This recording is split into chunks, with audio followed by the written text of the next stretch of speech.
Mesdames et messieurs, je vais vous inviter à prendre place.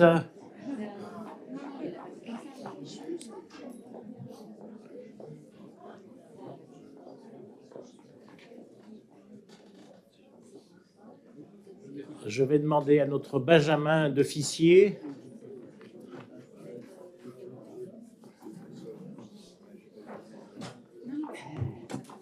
Allez, c'est parti.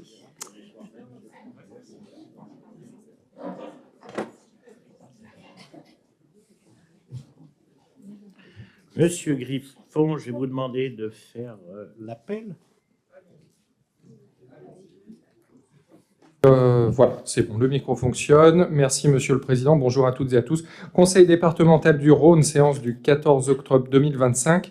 Béatrice Berthoud, Jean-Jacques Brun, Pascal Chapeau, Présente. Colette Darfin, Valérie Dugelet, Sylvie Épinat, Evelyne Geoffrey, Claude Goy, Valérie Grillon, Christophe Guillotot, Christine Hernandez, excusée, à donner pouvoir à Philippe Marion, Daniel Julien, Annick Lafay, Catherine Lotte, Philippe Marion, Bruno Pellachon, Daniel Pommeret, Frédéric Pranchéry, Martine Publier, Thomas Ravier, Mireille Simian, Michel Thien a donné pouvoir à Sylvie Épinat, Daniel Valero a donné pouvoir à Christophe Guillotot, Patrice Vercher.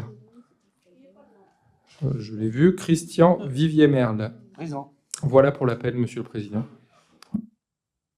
Encore, mais attends, nous allons pouvoir démarrer cette séance publique décentralisée. Je vais peut-être demander à Monsieur le maire de nous dire quelques petits mots, mais avant, je voudrais remercier de leur présence tous les maires qui sont ici au masculin et au féminin, le président de la Chambre des métiers, je ne le vois plus, il est là, mais si j'ai bien compris, il a fait un grand voyage pour venir jusqu'ici, puisqu'il est du village, comme on dit chez nous à la campagne. Saluer le lieutenant-colonel des sapeurs-pompiers de Villefranche, mais qui rayonne sur le territoire, saluer les représentants de la MFR qui sont nombreux, bien évidemment, merci monsieur. Et puis alors la presse qui est présente, mais alors en grand nombre aujourd'hui. Je ne sais pas s'ils attendent un scoop, quelque chose de particulier, mais ils sont nombreux que ça m'inquiète. Sinon, ça m'inquiète. Et puis vous tous, chers amis, voilà. Monsieur le maire, où êtes-vous? Vous êtes là. Merci encore de nous accompagner. Vous avez un micro. Mais pas de. C'est nous qui vous remercions. Alors, je vais sortir mes 15 pages de notes. Il est avocat, faites attention. Hein. Pour vous dire, Monsieur le Président, cher Christophe Guillotot, Mesdames et Messieurs les conseillers départementaux, je me permets ici, parmi vous plus particulièrement, de citer Michel Thien, qui est le conseiller départemental de notre canton, qu'un empêchement que l'on dit en droit d'irriment fait qu'il ne peut pas être présent aujourd'hui. Mais je sais qu'il est fort bien substitué par son binôme, Sylvie Épinat, qui est notre conseillère départementale également, que je salue, comme je salue l'ensemble des maires, adjoints, conseillers municipaux des communes du canton et d'ailleurs, comme je salue Monsieur le Président de la Chambre des métiers et messieurs les officiers de gendarmerie et de pompiers qui sont présents, mesdames, messieurs, chers amis. Je souhaite avant tout vous souhaiter la bienvenue à Saint-Étienne-des-Oulières, qui accueille pour la première fois un conseil départemental, comme on dit, au champ, et dont je me réjouis particulièrement, avec d'ailleurs l'ensemble des membres de mon équipe municipale, et qui est présente ici en nombre. Alors, paraphrasant Victor Hugo, qui disait à l'aube, à l'heure où blanchit la campagne, là, aujourd'hui, c'est à l'automne, à l'heure où roussissent les vignes, eh bien, bienvenue en Beaujolais. Sans remonter, alors on m'a dit qu'il fallait que je présente rapidement la commune, alors sans remonter à la genèse, je vous dirais simplement que notre commune est une commune jeune, puisqu'elle est née de la scission en 1867 avec la commune voisine de Saint-Étienne-la-Varenne, donc je salue également le maire. Rapidement, située au croisement des routes départementales reliant Villefranche à Beaujeu ou Belleville à Montsol, elle a bénéficié de ces voies de communication pour supplanter sa commune mère en population, puisque nous comptions au 1er janvier 2025 2287 habitants.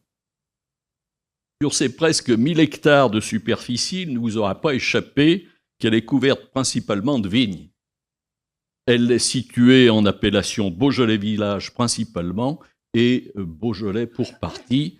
Elle a raté de quelque peu une partie d'appellation Brouilly, puisque lors de la mise en place de ces appellations, l'un des propriétaires a eu l'idée, dont ses enfants le remercient régulièrement, de ne pas accepter que son domaine soit classé en Brouilly. Voilà, nous avons échappé donc à l'appellation Brouilly. Si c'est ici qu'est né Gérard Canard, l'un des initiateurs du Beaujolais nouveau, qui a fait la renommée et le développement économique de notre territoire, il ne faut pas se cacher les difficultés rencontrées par le secteur aujourd'hui, qu'il s'agisse depuis quelques années de la baisse de la demande et des cours, et plus récemment de la déprise qui touche notre commune comme toutes les autres communes. Nos paysages s'en trouvent changés et nous devons à quelques éleveurs de ne pas les voir tous en friche et qu'ils soient ici remerciés de continuer à les entretenir. Par chance, compte tenu également de notre situation géographique, nous disposons d'un tissu important de commerçants et artisans qui fait que nous ne sommes pas une commune dortoir. On peut trouver ici les commerces habituels de proximité, vous avez vu le marché en arrivant, mais également d'électroménagers bruns et blancs. On peut même y faire ses lunettes, organiser ses vacances, et depuis peu, on peut même se faire tatouer, si ça intéresse les uns ou les autres. Comme le disait la publicité, notre commune a donc tout d'une grande, et serait même chef-lieu de canton si nous trouvions dans un autre département. La vie locale est également animée par de nombreuses associations, au rang desquelles celle des conscrits, dont la fête qui a lieu le 3e dimanche de février constitue l'événement fort de l'année. Avec en moyenne 110 conscrits par an, soit 50% d'une classe d'âge, et 3000 spectateurs au défilé humoristique du vendredi et à la vague du dimanche matin, on peut sans doute dire que notre village est celui qui perpétue au mieux la tradition. Alors me direz-vous, tout est parfait. Ça serait si, comme toutes les autres communes, nous n'étions pas confrontés à l'effet ciseau des obligations croissantes d'une part et des dotations en baisse d'autre part. Pour une population de 2175 habitants en 2015, nous percevions 340 000 € de dotation de l'État contre 2002 prévus en 2025, avec une population en hausse de 5%. Si cette baisse des ressources a des conséquences funestes sur nos capacités d'investissement, on n'en est malheureusement pas vu le bénéfice pour les finances de l'État. Et je ne parle pas de la suppression de la taxe d'habitation. Mais je ne veux pas plomber ici l'ambiance de votre session. S'il s'agit d'une première pour moi, il y en a pour qui ce sera le dernier conseil, et vous me permettrez, Monsieur le Président, de saluer pour terminer l'ensemble de l'équipe des agents présents aujourd'hui par l'intermédiaire de Madame Bridet, qui a été mon interlocutrice pour la préparation de cette journée et qui, je crois, participe à son dernier conseil. Bon travail à tous. Merci, Monsieur le maire. Vous avez raison de souligner, je dirais, la collaboration avec bien sûr, les collaborateurs. Christine, je ne sais pas où elle est. Toujours discrète, elle nous quitte mais elle a été rattrapée par sa date de naissance. Alors, elle avait été volée par la métropole et j'ai compris pourquoi elle avait voulu revenir au département et on l'a accueillie et elle finit dans quelques jours. Je voudrais saluer votre adjoint, M. Wawad, qui est ici, ce qui montre qu'on peut être agent du département et aussi avoir des investissements locaux. Dans au département, on a des sapeurs-pompiers, on a des maires, on a des élus locaux, et c'est très bien ainsi. Je voudrais saluer la présence de l'officier de gendarmerie qui vient d'arriver, je crois qu'il commande la compagnie de Villefranche. Je voudrais saluer le président de la Comcom d'à côté, de nous avoir rejoints, et puis vous tous. saluer, on n'a pas Michel Tien, mais on a une forte délégation de Lima avec son premier maire adjoint, Pascal Girin. Je vois que pour remplacer un maire à Lima, il faut 4 élus. Est-ce qu'ils ont prévu de faire une partie de carte après, ou est-ce que c'est un... Je vais laisser la parole à Sylvie, qui est la conseillère départementale du canton, de dire un petit mot sur ce nouveau canton tel qu'il est aujourd'hui dessiné en son temps après la loi Nôtre-et-Maptam de 2015. Je vous en prie, Sylvie.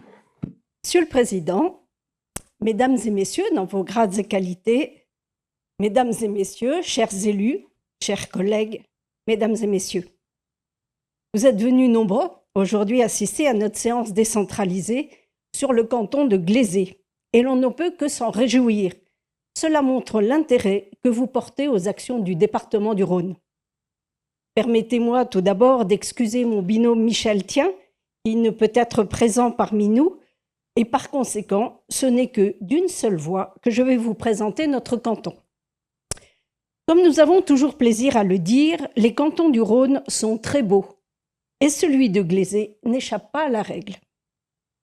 Ce canton, c'est environ 34 000 habitants, regroupant 15 communes, dont le nombre varie entre 156 habitants, pour la plus petite commune de Saint-Cyr-le-Château, à environ 7 800 habitants.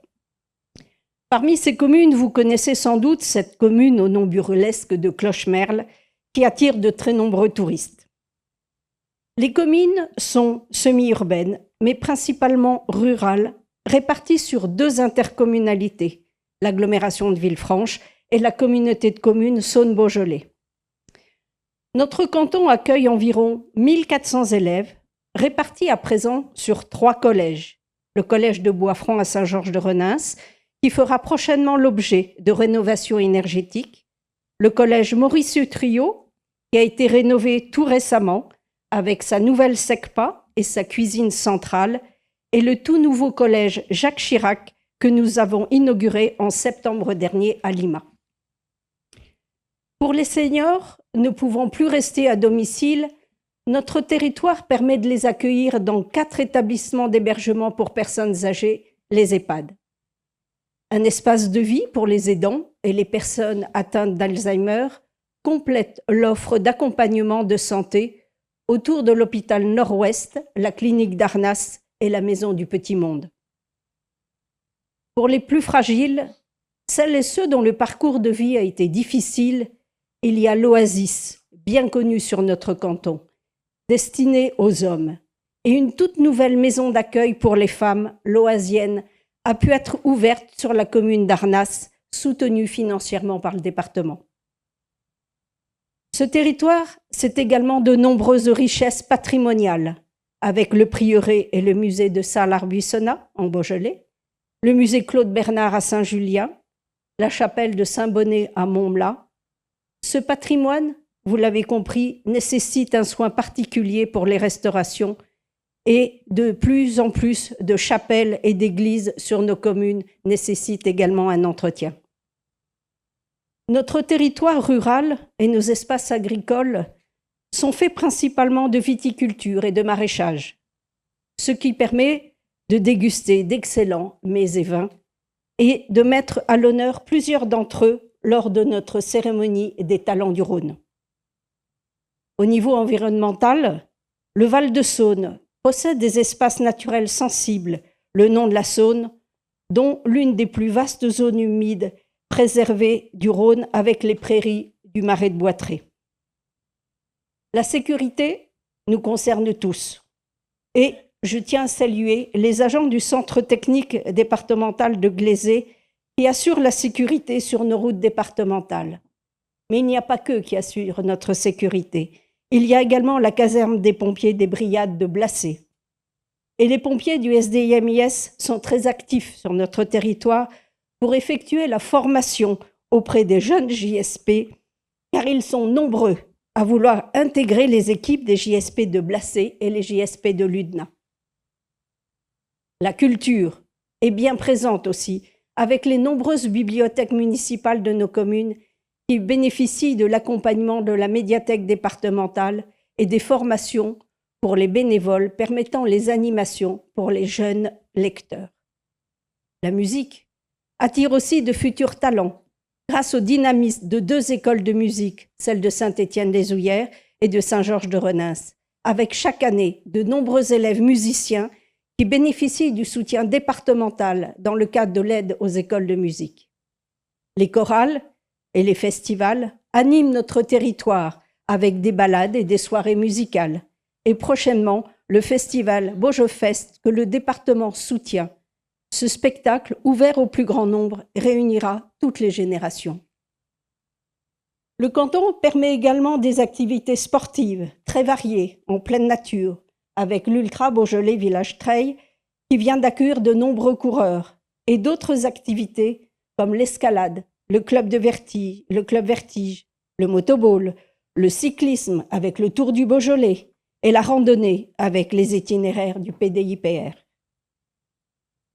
Le tourisme attire de nombreux curieux qui viennent découvrir les châteaux et déguster les vins de nos viticulteurs, sans oublier les parcours Niolu qui permettent de venir chasser et découvrir des lieux exceptionnels comme à Vaux-en-Beaujolais et Salars-Buissonnat, où les plus jeunes apprécient de courir après les indices.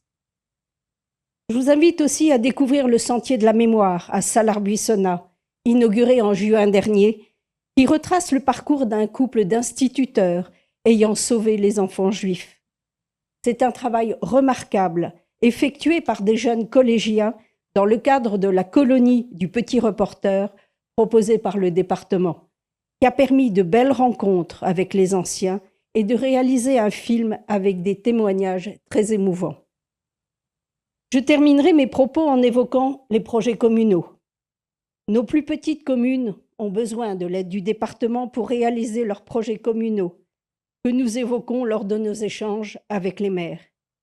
Et dans la mesure de nos moyens financiers, bien sûr, nous leur permettons de réaliser et de concrétiser les projets pour leurs habitants, comme la création ou la rénovation d'écoles et la création de terrains de sport, comme ici à Saint-Étienne-des-Ouillères.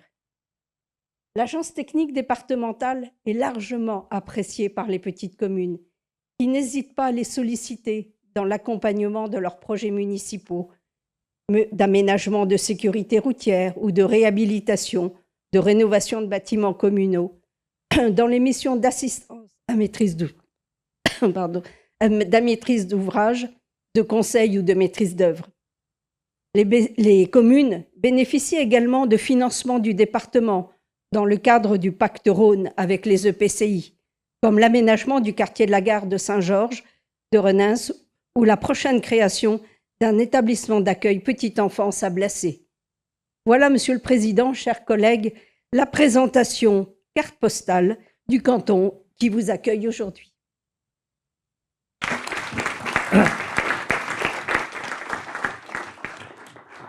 Merci Sylvie, Monsieur le maire. J'espère que vous avez encore une poste pour la carte postale. Je voudrais, le quorum étant atteint, la séance est ouverte. D'abord, avant de commencer cette séance publique, chers collègues, je voudrais rendre hommage à un de nos anciens collègues, Yves Bruyas, qui nous a quittés le 17 août 2025 à l'âge de 92 ans. Peu d'élus ici l'ont connu, mais c'est une règle de courtoisie que l'on a toujours eue avec ceux qui nous ont prédécédés, qui sont dans cette maison et qui sont partis. Il a été vice-président de cette assemblée et il a été, je dirais, conseiller général assez longtemps. Il était conseiller général du 8e canton de Lyon, canton qui n'existe plus puisqu'il a été englouti dans la métropole. Je vous propose que nous respections une petite minute de silence à l'égard de notre collègue Yves Bruyas.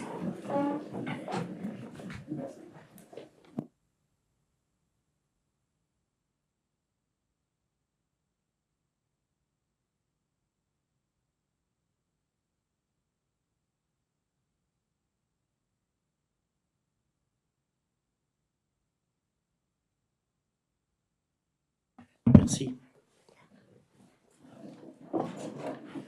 Alors, il nous faut approuver ou pas le rapport, le procès-verbal, pardon, de la séance de juin 25. Est-ce qu'il y a des observations? Est-ce qu'il y a des demandes de modification? S'il n'y en a pas, il est adopté en l'état et je vous en remercie. Nous avons 20 rapports à examiner qui ont été vus en commission permanente le 7 octobre et le 8 octobre, qui n'ont pas reçu d'observation des commissions. Il nous faut, avant de commencer la séance publique, voter l'urgence. On a décidé avec Colette Darfin, mais en accord avec la Chambre d'agriculture et la préfecture, d'apporter notre soutien dans le cadre de la DMC sur le territoire. Une partie des vaccinations sont quasiment faites et finies sur le territoire. Ce que j'ai peur, c'est que d'autres départements soient touchés. On nous parle d'un cas dans le Jura et on a l'impression que c'est en train de continuer sur les territoires. Donc, en fonction des articles 31-21 du CGT, je vous propose de voter l'urgence sur un rapport qui nous sera présenté après par Colette Darfin. Est-ce qu'il y a une difficulté, est-ce qu'il y a une objection à voter l'urgence? Pas d'objection, le rapport sera adopté dans le cadre de l'urgence tout à l'heure. Donc, nous commençons par la commission finances, décision modificative. Et c'est Patrice Verchères et Sylvie Épinat qui nous proposent le 1001, décision modificative. Merci beaucoup, Monsieur le Président. Mes chers collègues, après une première décision modificative du budget 2025 qui avait comporté essentiellement des mesures techniques et avait été adoptée en juin dernier, cette seconde décision modificative qui vous est présentée a principalement pour objet d'ajuster les crédits en fonction de l'évolution constatée de l'activité durant l'année qui vient de s'écouler et à intégrer des dépenses résultant de mesures nouvelles comme l'extension des mesures du Ségur aux établissements et services médicaux sociaux. Elle tient également compte du décalage de certaines opérations d'investissement, ce qui permet de réduire l'emprunt prévisionnel. Enfin, il intègre notamment des corrections comptables liées à la vente du réseau de l'établissement public pour les autoroutes rhodaniennes de l'information, dite EPARI. Les mouvements proposés sont limités et représentent une augmentation de 1,8% de la section de fonctionnement et une baisse de 0,9% de la section d'investissement.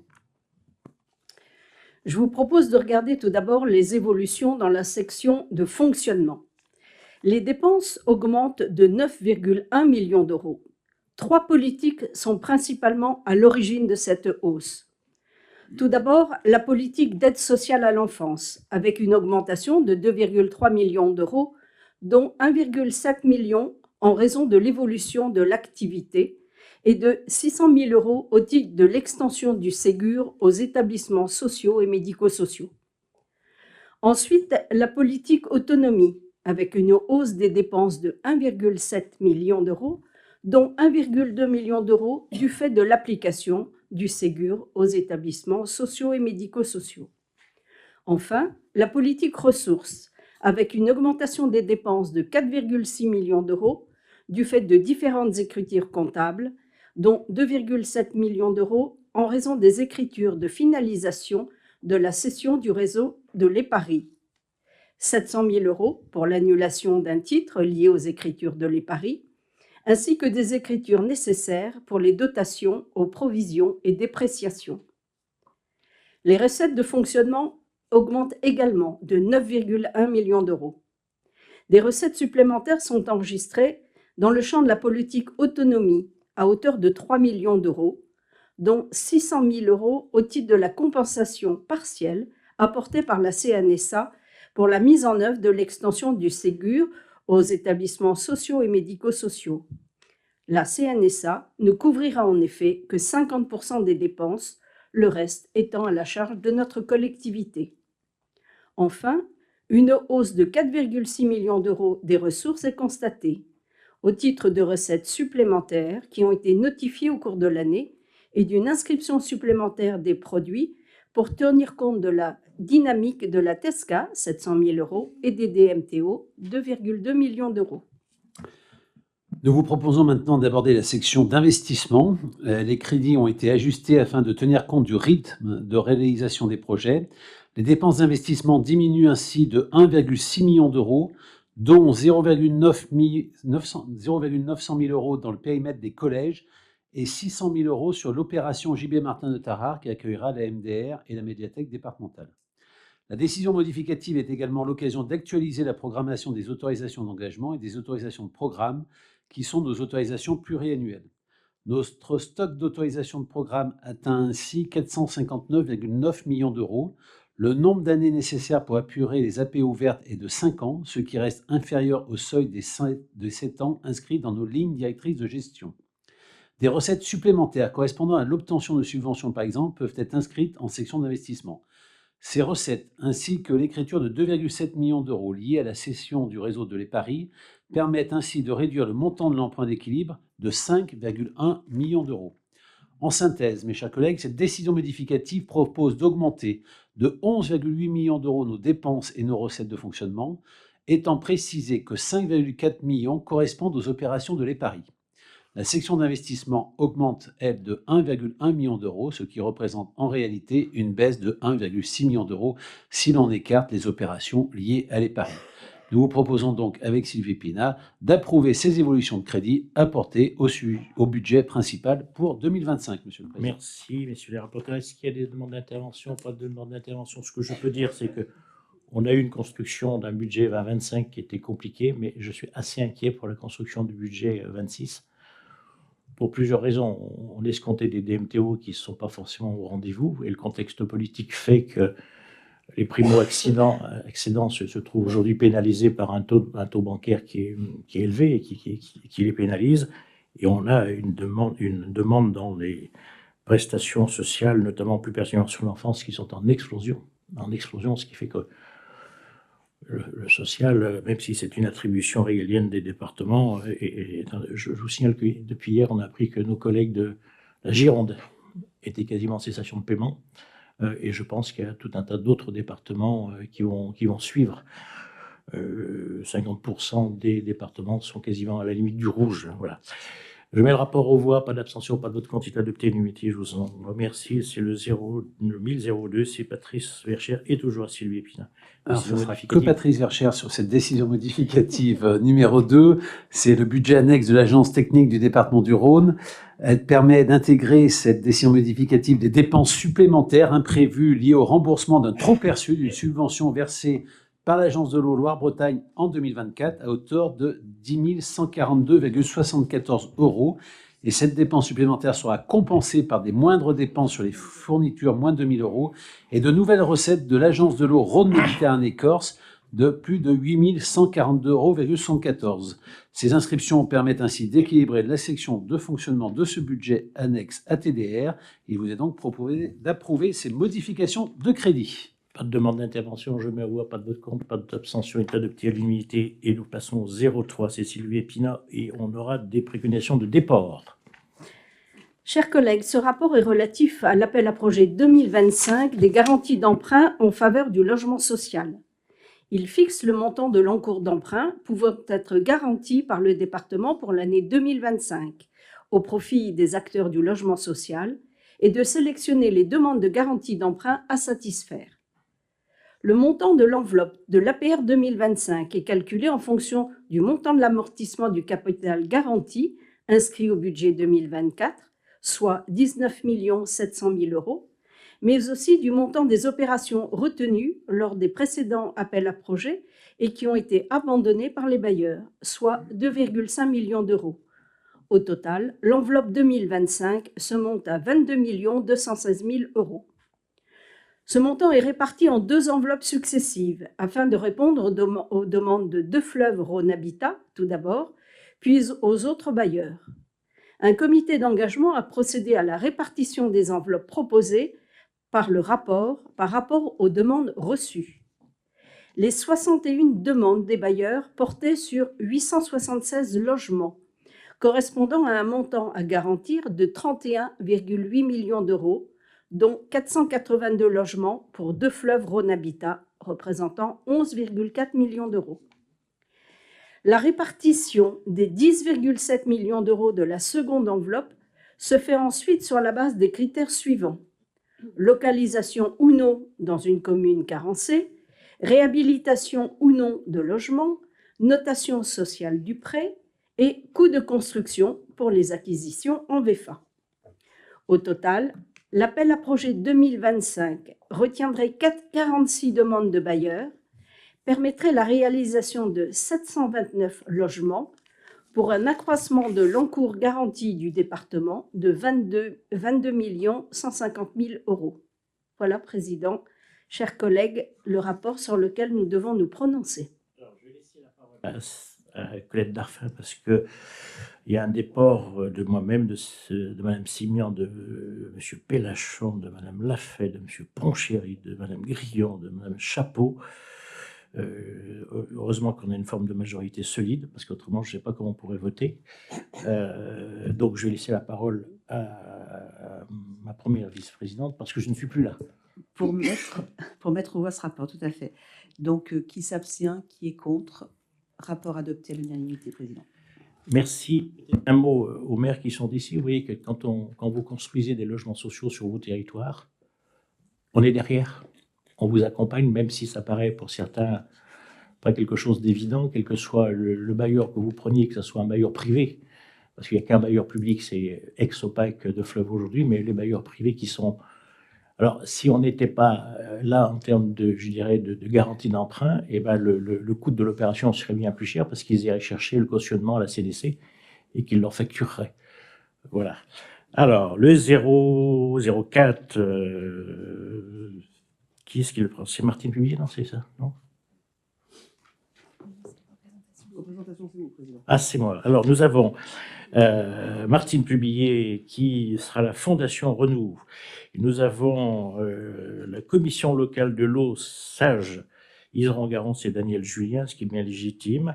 Et nous avons la commission chargée d'établir la liste d'aptitudes aux fonctions de commissaire enquêteur. Ça, c'est Jean-Jacques Brun en qualité de titulaire et c'est Sylvie Épinat en qualité de suppléant.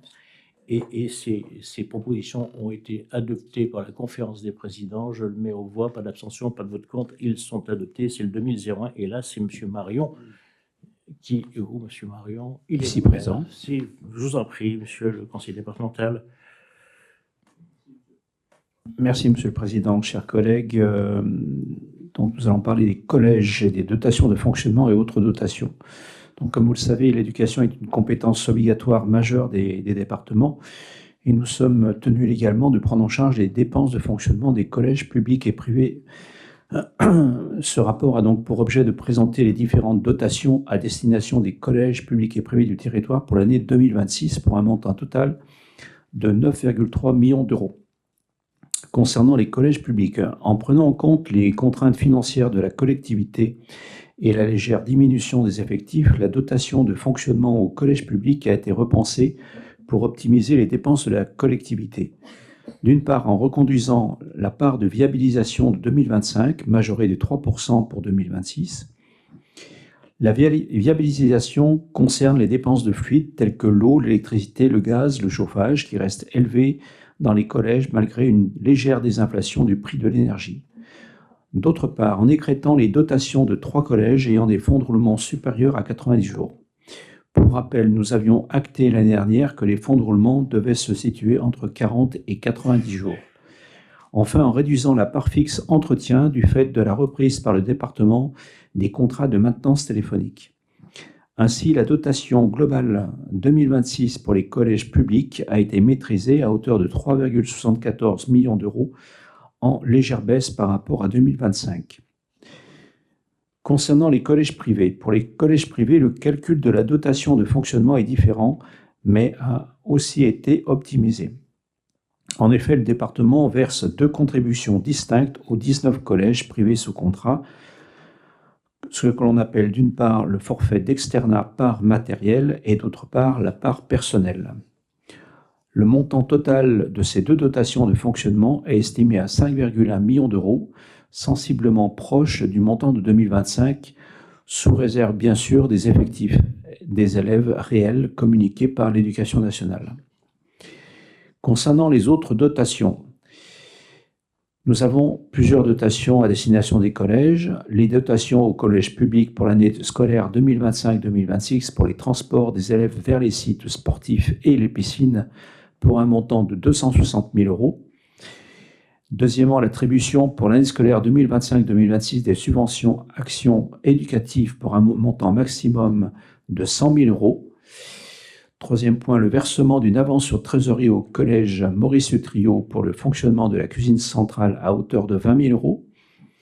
Quatrième point, l'ajustement de la dotation 2025 pour le collège Jean d'Ormesson.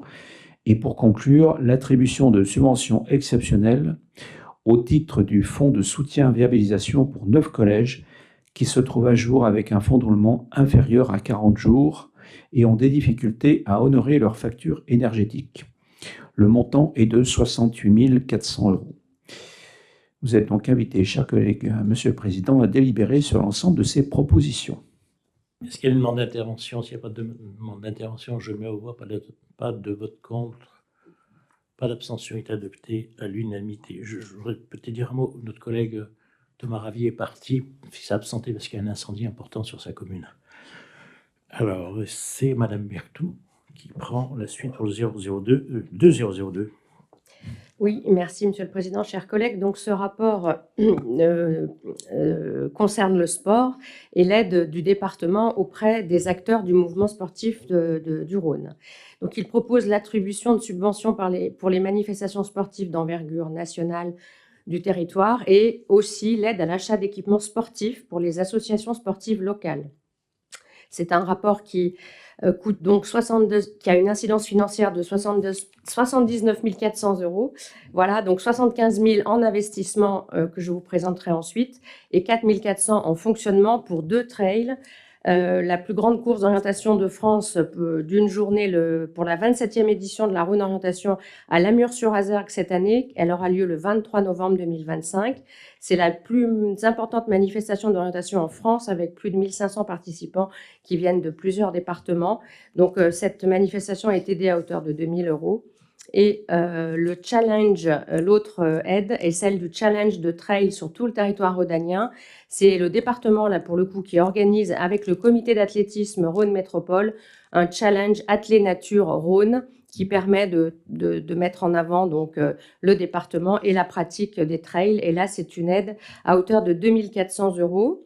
Cette aide concerne donc le programme 2025-26 qui s'articule autour de 14 courses réparties sur 9 mois et impliquant 11 cantons sur les 13 que compte notre territoire. Voilà, et donc vous avez un petit tableau aussi pour les aides, pour les dates concernant ces trails. Donc, Brignoles, Le Péréon, Chazet, Cublise, Ampuis, Vonureg, Lézé, Saint-Martin-en-Haut, Alix, Saint-Symphorien-d'Ozon, Fleury, Les Sauvages, Saint-Martin-en-Haut, Brulioles. J'ai vu des affiches un peu partout d'ailleurs pour annoncer ces trails. Donc là, on aide cette manifestation qui est organisée avec le Rhône et le comité à hauteur de 2 400 euros. L'autre partie du rapport qui concerne donc plutôt une aide en investissement à hauteur de 75 000 euros, c'est donc quelque chose de nouveau qui a été lancé par le département en 2023. C'est un appel à projet qui est destiné aux associations sportives locales ou aux collectivités locales afin de les aider dans l'achat d'équipements ou de matériel sportif. Donc, ce sont ainsi 63 projets qui ont été aidés ces 2 dernières années. Alors, il faut quand même que... donc, c'est un appel à projet, je le dis pour le public qui est là, peut-être pourra-t-il le faire savoir aussi. L'appel à projet se déroule en général en fin d'année scolaire. Là, la clôture de l'appel s'est fait le 18 juillet 2025 cette année. Et on a eu 83 dossiers qui ont été transmis, dont 50 qui étaient éligibles. Alors, qu'est-ce qu'il faut pour être éligible ? Eh bien, il faut que l'aide qui est sollicitée permette à l'association de moderniser son activité ou de répondre aux critères de pratique du niveau d'excellence ou de toucher un nouveau public, en particulier chez les jeunes, d'améliorer les conditions de pratique des personnes en situation de handicap, de faciliter la pratique sur les zones à faible licencié et de répondre aux exigences liées à la sécurité des compétitions. Donc, vous voyez que ce n'est pas l'ensemble, hein, c'est soit l'une, soit l'autre. Et donc, on est heureux de pouvoir donc, aider cette année, suite au jury qui s'est tenu le 11 septembre, avec plusieurs personnes dans ce jury que j'ai présidé, eh bien, nous avons retenu 35 projets, voilà, pour un montant total donc, de 75 000 euros, avec des subventions qui vont de 1 500 à 4 000 euros, sachant qu'on ne peut pas financer 100% de la demande. Hein, l'aide maximale ne peut être supérieure à 50% du coût global pour l'achat d'un équipement neuf. Voilà, et si c'est de l'occasion, on peut monter jusqu'à 60%. Voilà, donc je ne peux que vous encourager à informer vos clubs de cet appel à projet qui, j'espère, pourra continuer. Ça dépendra du budget et des décisions politiques. En tout cas, pour cette année, je suis très heureuse, au nom du département, de pouvoir filer ce petit coup de main à nos clubs sportifs. Merci Madame Berthaud et merci aux agents du département qui vous accompagnent dans ces choix qui ne sont pas toujours faciles. Je voudrais dire d'un mot à ce sujet. Je voudrais quand même que ces clubs, ces associations, ces groupements pour lesquels on est partenaire financier invitent officiellement le département, ce qui n'est pas le cas de partout. Et j'en profite, Madame Publizy, vous êtes devant moi, pour vous dire que c'est la même chose dans la culture. Si ça continue comme ça, avec certains, ça sera zéro. Ça sera zéro. Notamment intervalle. Je te le dis, Daniel, ça sera zéro s'ils continuent à nous traiter comme ça. Quand je vois comment les vendanges musicales nous traitent, on est invités, il y a des places pour les collaborateurs, franchement, c'est insupportable.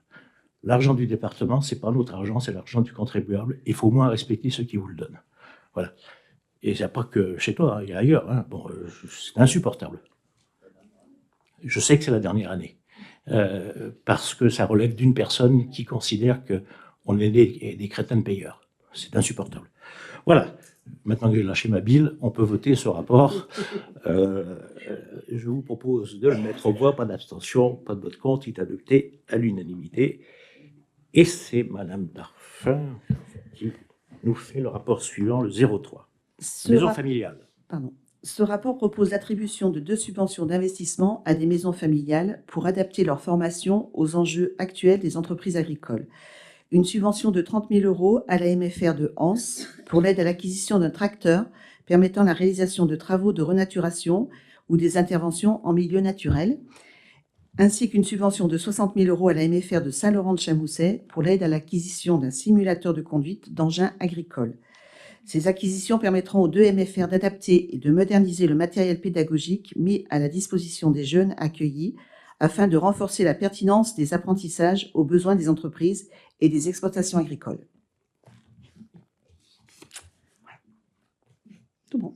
C'est tout bon. On avait déjà participé au financement de mémoire à un tracteur particulier à Saint-Romain-de-Popey, à des machines à bois à la mûre sur Azergue, là où on avait fait une séance publique. Je crois que ça fait partie de ce partenariat historique qu'on a avec les maisons familiales. Merci, messieurs.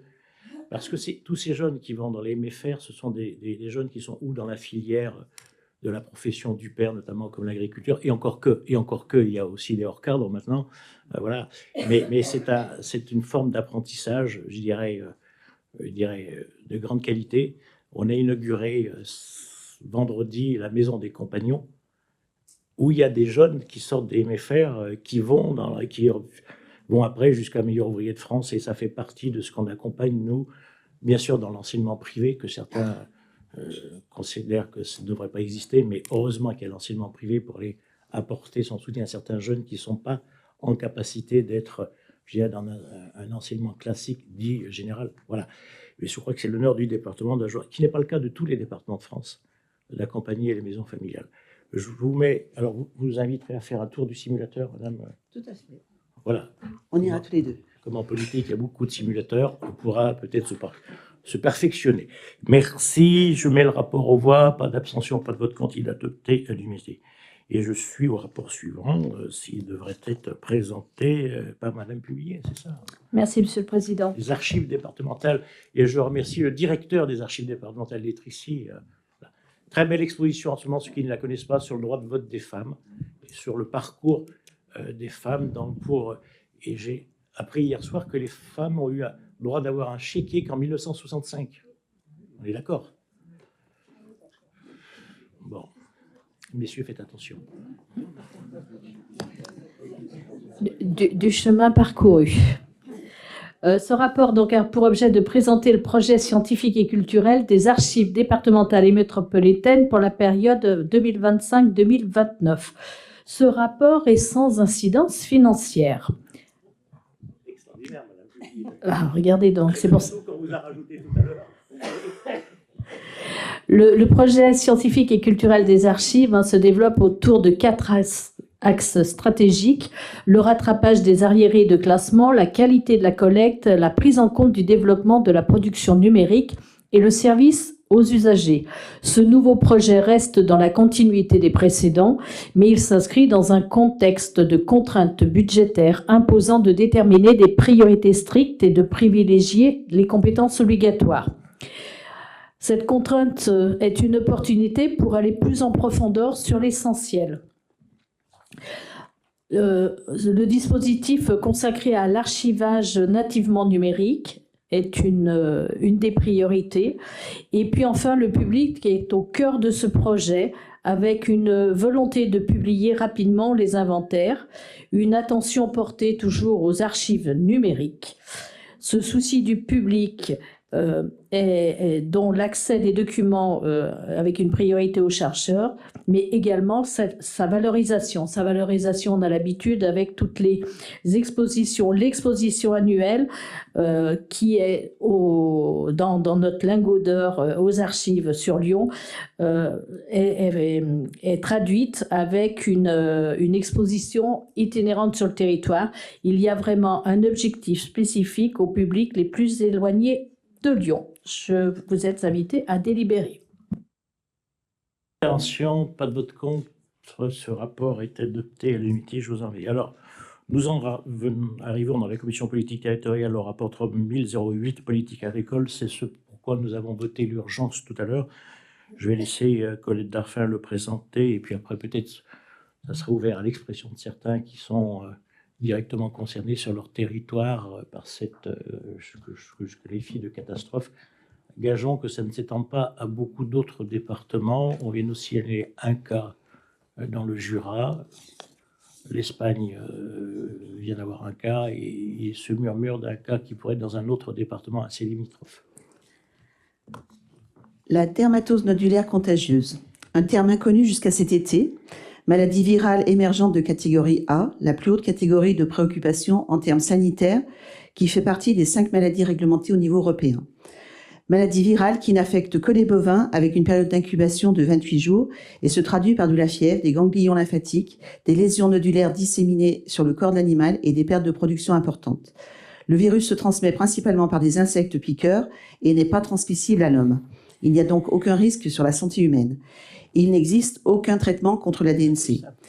Après les Savoies, le département du Rhône, le jeudi 18 septembre, un cas de DNC était détecté sur une exploitation de Saint-Laurent-de-Chamousset.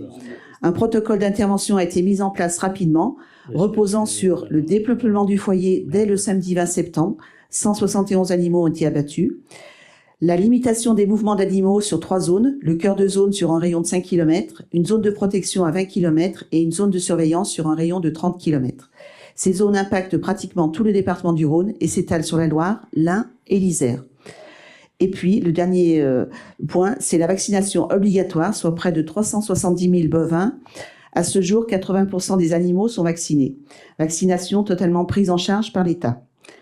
À ce jour, un seul cas sur le département. 60 suspicions levées depuis le 18 septembre et dernièrement, un nouveau cas déclaré dans le Jura. Période très compliquée à gérer, malgré l'expérience des Savoies que nous avons pu dupliquer chez nous.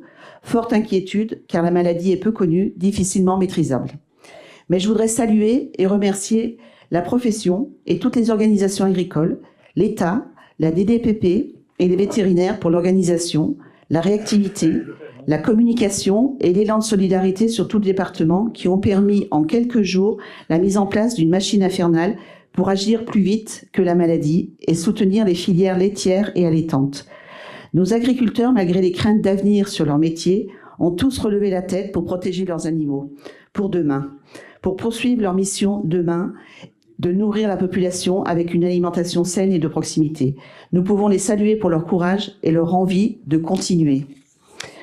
Vendredi dernier, nous étions avec le président en pleine campagne sur une exploitation avec un vétérinaire qui poursuivait sa mission de vaccination sur des bovins allaitants.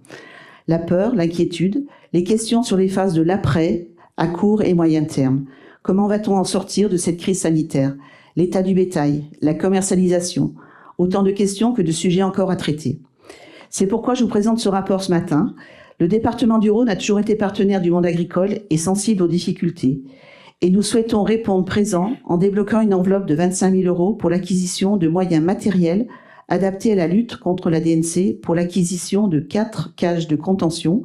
C'est un matériel mécanique qui est porté derrière un tracteur qui permet la manipulation des bovins pour les guider et les immobiliser pour réduire le stress de l'animal et sécuriser le travail du soigneur. Et également 1000 pédiluves, des bacs disposés à l'entrée d'exploitation permettant de désinfecter et de nettoyer les chaussures ou les bottes. Ces matériels seront la propriété de RTE, Rhône Terre d'Éleveurs, qui les mettra à disposition des éleveurs. La MSA et la métropole cofinanceront également ces matériels. Je vous propose donc de bien vouloir attribuer la somme de 25 000 € à Rhône Terre d'Éleveurs pour ce soutien matériel à nos éleveurs dans le cadre de la gestion de cette crise sanitaire et d'autoriser notre président à signer la convention précisant les modalités d'attribution de cette aide. Merci, Colette. Comme Colette l'a dit, on a toujours été présent lorsqu'il y a eu des difficultés et sanitaires ou climatiques. Trop d'eau, pas assez d'eau, pas de paille. On a toujours été présent à côté du monde agricole. Là, c'est tout à fait autre chose. On avait eu l'encéphalite spongiforme il y a quelques années, où on avait été aussi partenaire. Là, on a un élevage à Saint-Laurent-de-Chémoussé qui a eu chez lui 171 bêtes qui ont été abattues. Et on avait imaginé à un moment avec Colette être partenaire comme la région d'un soutien financier pour les animaux. Vu avec la Chambre d'agriculture, c'était peut-être une bonne idée, mais il y avait l'achat de matériel qui paraissait, je dirais, plus judicieux. D'abord parce que c'est un matériel qui est nécessaire, ces fameux cages pour coincer, pardonnez-moi cette expression, les animaux lorsqu'ils sont piqués. Il faut les piquer en travers, pas dans le muscle, parce que c'est compliqué, mais en plus, les seringues cassent. Bon, oui, un peu donc il faut les tenir. Et puis, il y avait aussi le souhait qui est, je veux dire, des pédiluves pour désinfecter les bottes et les chaussures. Quand on a été l'autre jour faire une séance de vaccination, on a été obligé de se transformer en cosmonaute. Pour que c'est pas la peine d'emmener aussi, s'il y avait, je dirais, des virus avec nous. Voilà. Donc, au lieu de faire une aide financière par animaux, ce que fera et l'État sur la partie bête et ce que fera la région, je crois que c'est 300 €. Voilà. Nous, on prendra en charge peut-être une partie du RSA mais on n'a qu'une exploitation. Donc ça fait trois. Ils sont 3 exploitants sur une forme de GAEX. On jouera le jeu dans la partie sociale. Et ce qu'on a vu avec le sous-préfet et le président de la Chambre, c'est d'avoir une contribution financière sur l'acquisition de matériel, et ça restera. Gageons d'une chose, c'est que la métropole fasse la même vision sur son territoire. Il ne faut pas oublier que sur la métropole, il y a des troupeaux assez importants. La ferme Fillot, la ferme la présidente de la Élise Michalet sur Givors. Donc j'espère que le mot animaux ou le mot viande n'est pas un gros mot pour eux et qu'ils pourront aussi apporter leur soutien dans cette difficulté. Voilà, en tout cas, moi je pense que c'est nécessaire qu'on soit partenaire comme on l'a toujours été. Une somme de 25 000 €, c'est ce qui était à peu près l'équivalent parce qu'on avait imaginé 150 € par bête. Donc si vous faites la multiplication 171, on est à peu près sur ce truc. Peut-être qu'ils reviendront vers nous, et si advenait. On était vendredi à presque 80% de vaccination, et je pense que le Rhône devrait être, je dirais, complètement vacciné d'ici là. Voilà, le plus dur est fait, parce que vous savez, on est sur un cercle de 50 km qui va assez loin. Voilà. Gageons qu'il n'y ait pas d'autres départements qui soient, je dirais, sinistrés comme celui-ci, parce que c'est l'abattage complet ce qui pose plusieurs problèmes. Hein. D'abord, c'est le stockage d'animaux. Ce qui pose un deuxième problème pour les vélages, puisque théoriquement ils doivent rester au champ, donc c'est le vétérinaire qui sera en capacité de faire l'attestation pour ramener, et ce qui nous pose un deuxième problème sur l'exportation. Et un troisième problème pour le canton de Saint-Laurent, avec la fermeture du marché. Le marché ouvre du lundi matin à 10h la cloche, et le marché, je vous invite à aller voir, c'est un marché où l'euro n'est toujours pas arrivé. Hein. Pour montrer qu'on est vraiment dans une tradition, je dirais, qui est importante pour nos marchands, pour les apporteurs, comment dire. Voilà. Allez, je vous propose de mettre le rapport au vote tel qu'il vous a été présenté. Pas d'abstention, pas de vote contre, est adopté à l'unité. Et merci pour notre soutien au monde agricole. Et c'est M. Pélachon après qui prend. Merci, Monsieur le Président, chers collègues. Je vous propose maintenant d'examiner le 9e appel à projet lancé dans le cadre du partenariat territorial avec nos communes, et d'autre part d'approuver la répartition du produit des amendes de police relative à la sécurité routière. C'est une incidence financière de 5 millions d'euros en investissement. Alors tout d'abord, concernant l'appel à projet des communes pour cette année 2025, je vous rappelle qu'il s'inscrit dans la stratégie départementale du Pacte Rhône, partenaire qui marque, comme vous le savez, le soutien fort du département aux investissements portés par nos communes et qui contribue bien évidemment au développement et au dynamisme de l'ensemble du territoire. Alors, vous dire également que malgré les contraintes et les difficultés financières que vous connaissez, le département du Rhône a souhaité poursuivre son aide et son engagement pour nos communes. Nous avons également conforté les modalités de versement modifiées depuis 2024 en 2 temps, à savoir une avance de 50% de l'aide à la signature de la convention, puis un acompte de 50% sur présentation d'un justificatif de démarrage de l'opération dans les 18 mois suivant la date de signature de la convention. Vous précisez par ailleurs que le délai de réalisation des opérations a également été augmenté d'1 année supplémentaire, donc ce qui permet aux communes de disposer maintenant de 3 ans pour réaliser leurs opérations. L'enveloppe financière se répartit de la manière suivante: 4 777 250 euros qui sont répartis sur les 13 cantons selon un barème prédéfini et 222 750 euros supplémentaires qui sont accordés pour des projets remarquables. Donc, concernant le montant des enveloppes financières par canton, pour la commune de Anse, 339 500 euros, Belleville, 460 750, Brignais, 218 250, Genasse, 218 250, Glazé, 339 500, L'Arbrel, 460 750, Mornan, 339 500, Saint-Symphorien-d'Ozon, 218 250, Tarare, 460 750, Thizay-les-Bourgs, 460 750, Le Val-d'Oing, également 460 750, comme pour Vaugneray, 460 750, et enfin Villefranche-sur-Saône, 339 500 euros. Vous rappelez donc l'ouverture de cet appel à projet a eu lieu le 7 avril dernier. Il y a une instruction jusqu'au 10 juillet 2025. D'ailleurs, je voudrais remercier l'ensemble des services. C'est un travail très conséquent que d'instruire l'ensemble de ces dossiers.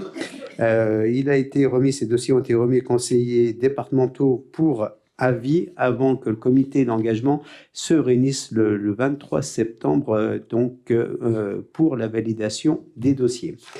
Quelques mots sur l'analyse de l'appel à projet. 198 dossiers de demande d'aide ont été réalisés sur cette année. C'est un peu inférieur à 2024, c'est moins 16% par rapport à l'année 2024, mais ça concerne quand même 151 communes du département. Là aussi, c'est moins 6% par rapport à l'année 2024.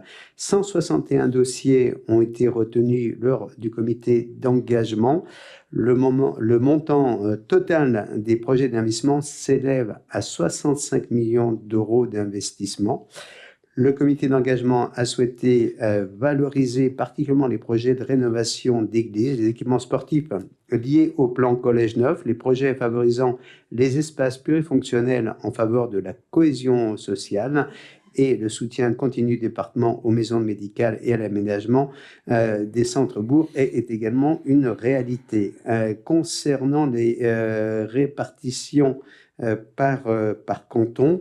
Nous avons Anse pour 340 500, L'Arbrel 515 500, Belleville 480 750, Brignais 230 750, Genasse 238 250, Glazé 359 500, Mornan 359 500, Saint-Symphorien-d'Ozon 238 250, Tarare 480 750, Thizay-les-Bourgs 470 750, Val-d'Oing 465 750, Vaugneray 465 750 et Villefranche-sur-Saône 350 000.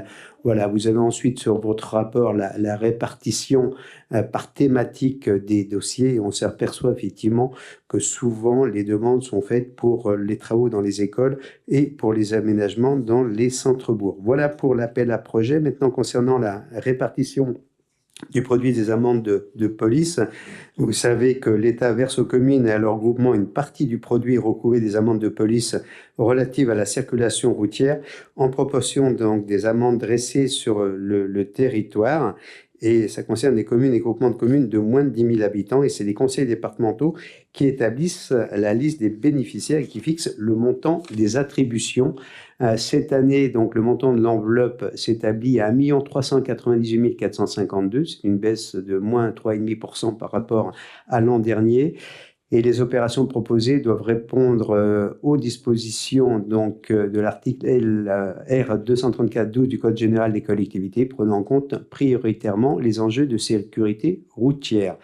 Une enveloppe financière est attribuée à chacun des cantons en fonction du nombre d'habitants et de la richesse de chacun d'eux. Ce qui nous donne pour cette année, pour le canton de Hans, 102 219, pour Belleville-en-Beaujolais, 138 726, pour Brignais, 65 712, Genasse, 65 712, Bézé, 102 219, L'Arbrel, 138 726, Mornan, 102 219, Saint-Symphorien-d'Ozon, 65 712, Tarare, 138 726, Thizébourg, 138 726, Valdouin, 138 726, et également ce même montant pour la commune de Vaugneray. Voilà, compte tenu des différents éléments, il vous est proposé tout d'abord d'approuver pour l'appel à projet 2025 l'attribution des subventions telles que figure en annexe 1, d'engager les dépenses sur l'autorisation du programme 543, d'autoriser le président du conseil départemental ou son délégataire à signer l'ensemble des conventions et d'approuver d'autre part la répartition du produit des amendes de police. Voilà. Merci, monsieur le rapporteur. Peut-être 2 mots. On est dans le processus, je dirais, comme tous les ans, même si cette année, on avait une enveloppe qui était plus restreinte. On a voulu quand même, dans la commission, porter un focus un peu particulier pour les rénovations d'églises. Parce qu'on a des mairies qui ont des églises qui sont en très mauvais état. Et on avait un nombre important, il y a des églises comme Émerin, Giseron, Beaujeu, Corcelles, Morançais, Mormont. Donc on a fait un focus plus sur ces dossiers qui concernent souvent des petites mairies qui n'avaient pas forcément les moyens. Et c'est des travaux qui sont parfois abyssaux, hein, avec on est parfois aux millions d'euros. Hein. Et sur les amendes de police, c'est là où on peut cliquer parfois un peu parce que c'est plus à notre main, qui concerne que les communes en dessous de 10 000. Donc, monsieur le maire, vous en êtes exclu, comme Genasse, comme Brignais chez moi. Voilà. Ce qui nous permet, sur là, on a fait un petit rajout sur certaines communes, mais on est limité parce que c'est vraiment des focus sécurité. On ne peut pas faire ce qu'on veut sur les amendes de police. Alors, vous dites qu'on a moins d'argent, mais ça veut dire que les gens sont plus prudents. Certainement. Et voilà. Bon, je ne suis pas toujours d'accord sur ces espèces de trucs flash là, qu'on nous met sur certaines bordures de route, comme j'en ai vu encore ce matin. C'est pas bien, comme la façon dont c'est fait à certains endroits. C'est nécessaire, mais je trouve que parfois, c'était sur l'autoroute, donc c'est pas la gendarmerie. Hein. Donc, je trouve que... Bon. Voilà, j'ai tout dit. Alors, je mets le rapport aux voix tel qu'il a été présenté. Pas d'abstention, pas de vote contre, adopté l'unité. Je vous laisserai, chers collègues, prévenir les maires de la somme que vous avez dédiée leurs travaux, investissements. On pensait qu'on en aurait moins cette année, mais prolixe, les maires. Et c'est Mme Grillon qui continue. Donc, il s'agit de la recapitalisation de la SEM Serles et ouverture du capital de la Serles IMO. Lors de sa séance du 5 mai 2023, le conseil d'administration de la Serles a décidé de l'engagement d'une démarche de réflexion stratégique visant à explorer les positionnements possibles du groupe Serles en faveur des politiques de sobriété foncière et d'immobilier d'entreprise. Alors que les projections de mobilisation des fonds propres de la Serles, notamment par sa foncière immobilier Serles IMO, montrait à horizon 2 ans une tension sur les ressources pouvant être engagées dans de nouveaux développements, au-delà des projets d'ores et déjà identifiés. Dans le scénario proposé et recommandé, l'objectif de recapitalisation de la Serles était de 10,6 millions d'euros. Cette recapitalisation de la Serles se complétait d'une ouverture du capital de Serles IMO, ces 2 opérations cumulées ayant pour objectif de permettre le portage de 100 millions d'euros d'investissements nouveaux via Serre-Limo, donc sur le territoire de la métropole de Lyon et du département du Rhône. Fin 2024, la métropole de Lyon et le département du Rhône ont acté le principe d'une augmentation de leur participation dans le capital de la Serle de 2 millions d'euros, répartis de la façon suivante: 500 000 euros pour le département du Rhône, 1 500 000 pour la métropole de Lyon.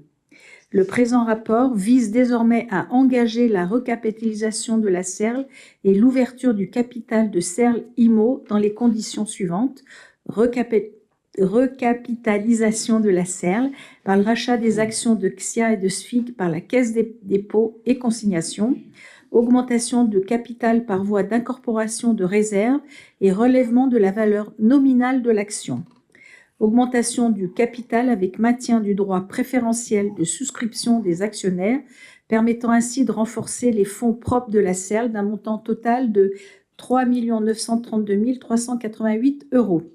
Et également la modification des statuts et signatures du pacte actionnaire. L'incidence financière est de 490 518 euros sur le BP 2026. Merci. Je vais laisser la parole à Colette Darfin parce que je vais être en déport comme M. Pélachon, M. Pommeret, M. Valero. Ça ne pose pas de problème, il n'est pas là. Alors, comment ça se passe pour le pouvoir? Il lui a donné un pouvoir sauf sur ce rapport. D'accord. Les choses sont bien faites. Bah, tout le monde le sait, vous êtes un garçon sérieux. Donc, je voudrais redire encore ici publiquement merci aux intercos qui nous accompagnent dans cette belle aventure qui sera, je dirais, à côté de ce qu'on a mis, ce qu'on appelle l'agence technique, qui sera plutôt sur les petits dossiers. Je voudrais remercier Frédéric Pronchéry parce que c'est lui qui nous a poussé dans cette belle aventure d'être, je dirais, dans une partie, je dirais, innovante en termes de soutien, de construction, de co-construction et d'aménagement du territoire, même si parfois certains habitants ne comprennent pas qu'on fasse certains travaux, que certains maires ne fassent certains travaux. Je n'en dirai pas plus sur ce sujet. Madame la première vice-présidente. Donc, je mets au vote ce rapport. Avec les déports indiqués. Oui, avec les déports indiqués. Qui s'abstient, qui est contre? Rapport adopté à l'unanimité. Comme vous êtes un garçon sage, je vous donne la parole, Monsieur Vercher. Merci beaucoup, Monsieur le Président, dont la sagesse est bien légendaire. Sûr, légendaire. Non, numéro 1, la convention de transfert. Je vous laisse remettre votre lentille. Oui, j'ai un problème de lentille. Oui. C'est pas un plat de lentilles. Pas celle du ça, prix, c'était quand on était en région. Mais... Bon, voilà.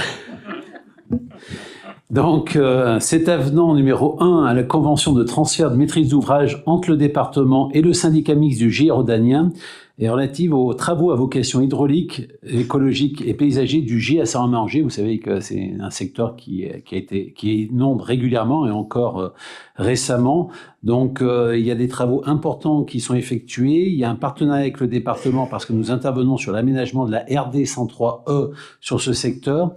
Toutefois, le syndicat a pu obtenir une très grosse somme de subvention du fonds vert et donc ça diminue notre participation. Ainsi, la participation du département est portée de 587 246,23 € à 243 668,04 €. Donc c'est plutôt une bonne nouvelle, Monsieur le Président, et je vous propose donc à nos collègues d'adopter cette décision modificative, cet avenant. Pas d'intervention, pas de vote contre, il a adopté l'unanimité. Je reviens d'un mot là, sur le feu de Villefranche. Le département est mis à contribution pour fermer les départements 306 et 504.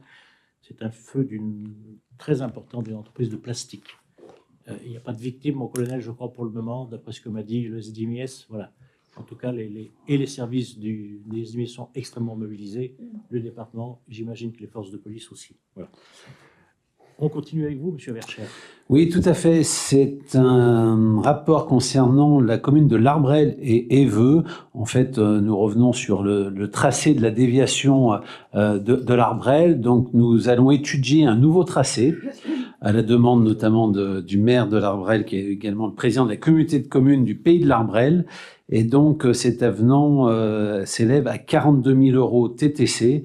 Et en effet, c'est une étude pour voir si une déviation est possible longeant la Brévenne afin de dévier le centre-ville de l'Arbrette. Donc je ne sais pas ce que ça va donner. En tout cas, cet avenant va permettre d'en savoir un peu plus avec une étude plus poussée pour cette déviation qui viendra peut-être un jour. Globalement, ça fait plus de 30 ans qu'on en parle. Ah oui, largement 30 ans. Oui. Largement, donc peut-être que cette fois, on pourra avoir pas le bout du tunnel, mais le bout de la déviation. C'est ça. Et c'est vous qui continuez, monsieur. Vous mettez aux voix? Je mets aux voix, oui, il est adopté, bien sûr, on est d'accord, voilà, à l'unanimité. Merci beaucoup, Monsieur le Président. 005, monsieur Verchères, toujours pour la RD 338, RD 38E. En effet, c'est sur la commune de Bagnols, une convention avec la communauté de communes Beaujolais-Pierre-de-Ré pour des travaux d'aménagement d'un giratoire au carrefour du Plan. C'est une demande très forte de nos deux conseillers départementaux, Martine Publier et Christian Vivier-Merle. Donc, je tiens à le préciser, parce que on aboutit quand même... Et du maire de Bagnols. Et du maire de Bagnols également. Ça fait longtemps. Tout à faire un rond-point pour Bagnols, c'est normal. C'est tout à fait. Donc, c'est un carrefour qui est en effet un peu dangereux sur la départementale. Et donc, c'était important d'intervenir. Donc, cette convention vise à approuver ces travaux qui sont entrepris sous maîtrise d'ouvrage du département pour un coût prévisionnel estimé à 391 821 € hors taxe, soit 470 185 € TTC, avec une participation financière forfaitaire par la communauté de communes du pays des Pierres Dorées, chère à Daniel Pommeret, de 43 000 €. Je précise que beaucoup de projets avancent depuis quelque temps parce que les intercommunalités ou les communes nous aident dans la réalisation de certains travaux qui, pour certains d'entre eux, dataient de très anciens en tout cas, et donc dataient de vieux, comme on dit. Et là, une fois de plus, ça prouve que quand on se met autour de la table et que chacun y met une part de financement, eh bien les travaux peuvent avancer, ce genre de projet avance beaucoup plus vite. Donc merci également à notre collègue d'avoir accepté cette participation forfaitaire. Voilà, Monsieur le Président, ce que je peux dire.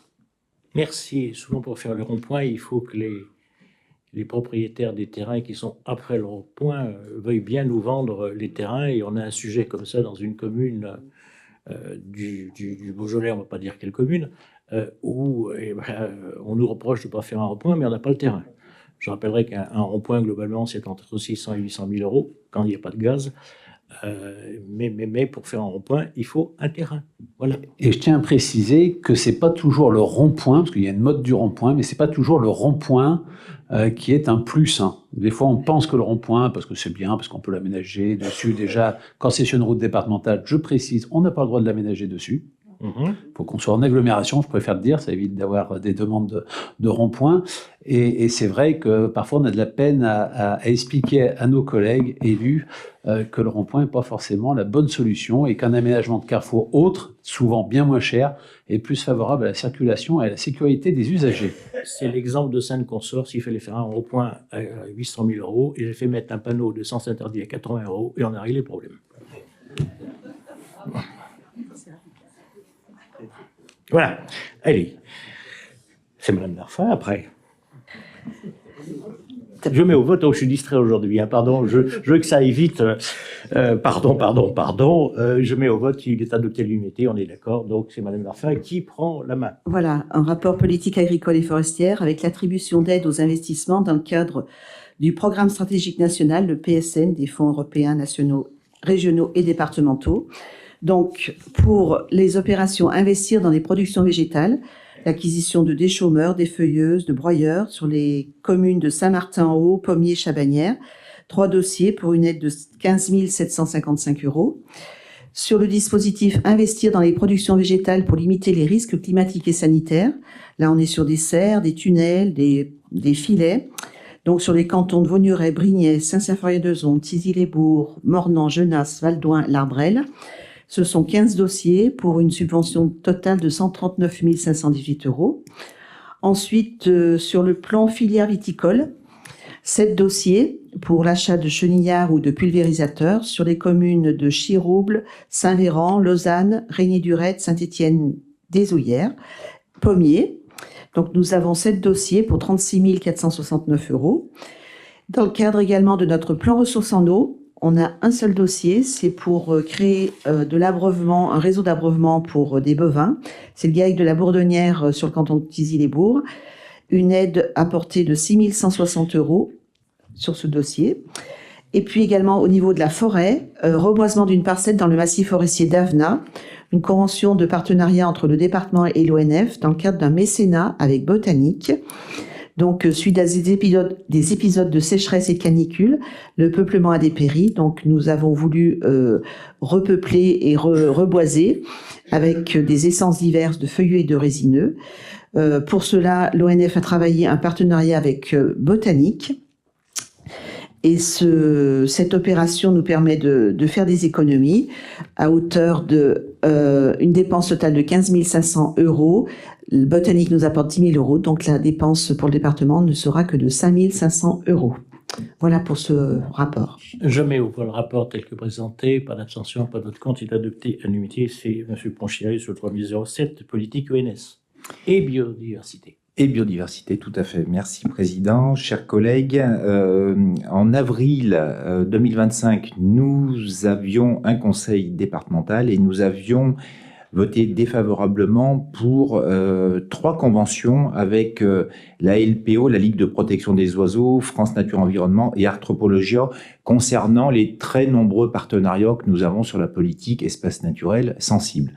Alors, le différend portait essentiellement sur la communication que peuvent faire ces associations.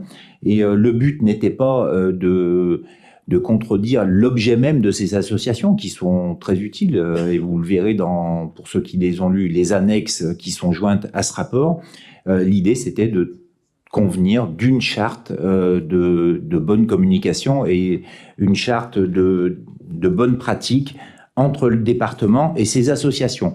Je dois dire que le président s'est enquis très régulièrement auprès de moi de l'avancement de ce dossier. Il m'avait confié la mission de résoudre ce différend qui a fait couler parfois beaucoup d'encre, mais qui s'est résolu en très bonne intelligence. Il a déjà consisté en une réunion avec ces 3 associations. Et cette réunion a été l'objet de s'expliquer et de comprendre pourquoi le département avait voté défavorablement en avril. J'ai demandé donc à ces associations, lors de cette réunion, de nous présenter une charte de bonne conduite, ce qu'ils ont fait dans les semaines suivantes, en tout cas pour Arthropologia et LPO, puisque FNE, entre-temps, a des différends internes ou des difficultés internes. Et donc, nous avons travaillé principalement cet été et ce printemps avec LPO et Arthropologia, qui nous ont proposé une charte de bonne conduite. Il n'y a eu que 2 allers-retours entre le département et ces 2 associations pour finaliser cette charte de bonne conduite en matière notamment de communication. Et donc, c'est ce qui aboutit aujourd'hui à la finalisation de ce rapport que je vous présente, avec le fait de signer une convention dans laquelle est intégrée cette charte de bonne conduite qui a été validée par le président, moi-même et avec le concours de nos services pour un partenariat 2025-2026 concernant les espaces naturels sensibles. Je vous rappelle qu'on a 45 espaces naturels sensibles sur le département avec une politique plutôt très active. Concernant France Nature Environnement, ils ont repris contact avec nous, mais trop tard, au début de l'automne, et donc j'ai souhaité différer le passage. J'ai eu France Nature Environnement au téléphone, ils sont OK à 100% sur ce qu'on est en train de signer avec la LPO et Arthropologia. Par contre, ça va nécessiter un travail avec eux, puisque je souhaite et le président également, que les choses soient très claires, de la même manière qu'elles l'ont été avec la Ligue de protection des oiseaux et Arthropologia. J'avais souhaité également, et c'est ce que j'avais présenté au président, outre cette charte de bonne conduite qui établit des relations qualitatives entre nos 2 structures, j'avais souhaité également que ces 2 associations puissent nous mettre en annexe les dossiers où elles peuvent être bénéfiques pour les collectivités. Je cite quelques exemples au passage. L'histoire du fameux châtaignier à Marchand qui nous a occupés pendant 1 an et qui a pourtant été réglé en une demi-matinée avec la LPO, juste en se rendant sur le terrain. Ça a été réglé en quelques heures. Et donc, c'est là où il y a sûrement un besoin de communication et de la part de ces associations envers nous et dans nos services en interne, de manière à pouvoir réagir très rapidement sur ces sujets-là. C'est également le cas de l'éboulement à l'Étro qui a été réglé très rapidement puisqu'il y avait des chauves-souris dans cet éboulement et donc la LPO était intervenue très rapidement. Et un dossier sur lequel l'ensemble des maires ici présents ou des présidents de PCI et donc du département, nous sommes confrontés en permanence. À chaque fois qu'on a un dossier d'aménagement, vous savez qu'on a des compensations environnementales. Je vous donne un exemple, le passage à niveau numéro 11 à Saint-Pierre-de-Chandieu. Eh bien, grâce à l'action de la LPO, en tout cas à son concours, ça a permis de réduire les préconisations qui étaient prévues par l'écologue et l'Adréal de 18 à 1 hectare. Alors, concernant le dictnem criard, par exemple, ou les compensations environnementales, c'est là où on peut vraiment avoir un dialogue très fort en amont des dossiers, parce que je vous rappelle aussi que ces associations sont présentes dans les commissions officielles, comme par exemple la CDNPS, la commission départementale pour la nature, les paysages et les sites, et donc c'est extrêmement important qu'on ait un travail en amont. Donc je souhaitais qu'ils nous mettent chacun en annexe des exemples où ils sont intervenus au bénéfice des collectivités ou en tout cas des politiques qu'elles mènent sur le territoire. Et nous sommes un territoire où il y a beaucoup d'aménagements. Donc je crois qu'aujourd'hui, eh bien, écoutez, tout est en ligne pour qu'on puisse adopter ce rapport. Il sera peut-être suivi du même rapport concernant France Nature Environnement, mais c'est pas pour ce conseil départemental. Et je remercie le président qui est régulièrement, c'est plutôt le président qui revenait régulièrement vers moi pour savoir où en était la résolution de ce dossier. Mais écoutez, j'ai le plaisir de vous annoncer à travers ce vote aujourd'hui que pour moi, ce dossier, normalement, est en très bonne voie. Merci, M. Brochet, du travail que tu as fourni dans ce dossier, qui est un dossier un peu complexe parce que il ne faut pas confondre les associations et certains militants. 2 choses différentes. À propos de certains militants, le département a engagé 5 ou 6 procédures de poursuite judiciaire à l'encontre de certains. Moi, je suis ravi qu'on termine comme ça. Il restera la dernière association. Ils ont eu un temps de retard, mais leur demande sera prise en compte. Et ces conventions, ça existe déjà dans d'autres départements. Ça existe, d'autres collègues à moi, président, les ont déjà fait, je crois, les Savoie, les choses comme ça, ce qui montre qu'il n'y a pas de difficulté avec les départements. Pour les compensations, juste d'un mot, j'ai écrit cette semaine et j'ai vu le président de la métropole et que je lui ai dit que c'était plus tenable. Il ne peut pas interdire des compensations dont on a besoin sous prétexte qu'il y a des syndicats qui débordent métropole et département et nous demander après des compensations pour lui chez nous. Et je lui ai dit, si tu continues comme ça, c'est fini. Il m'a dit, c'est pas moi, c'est la présidente du syndicat. Et je lui ai dit, écoute, c'est toi le chef. Donc voilà, si il joue le jeu avec nous, on joue le jeu. Parce que je n'ai pas fait beaucoup d'études, mais je pense qu'on a plus de terrain en termes de compensation. Donc il n'y a pas de raison. Il n'y a pas de raison qu'on est toujours dans le même secteur. Les élus qui ont des projets d'investissement, d'aménagement du territoire, c'est pas à la métropole de nous expliquer, nous, ce qu'on doit faire sur le département du Rhône, comme ils avaient tenté de le faire sur la zone Amazon, où j'avais dit, touche pas Amazon, et c'est des milliers d'emplois qu'on a créés. Des milliers d'emplois qu'on a créés. Voilà, donc je m'ai très satisfait que ce dossier soit dans une phase de résolution, voilà, c'est important, les associations sont importantes, mais hélas, c'est comme en politique, certains militants sont parfois un peu, je dirais, compliqués à gérer. Voilà. Certains notamment là, sont parfois envers et contre tout.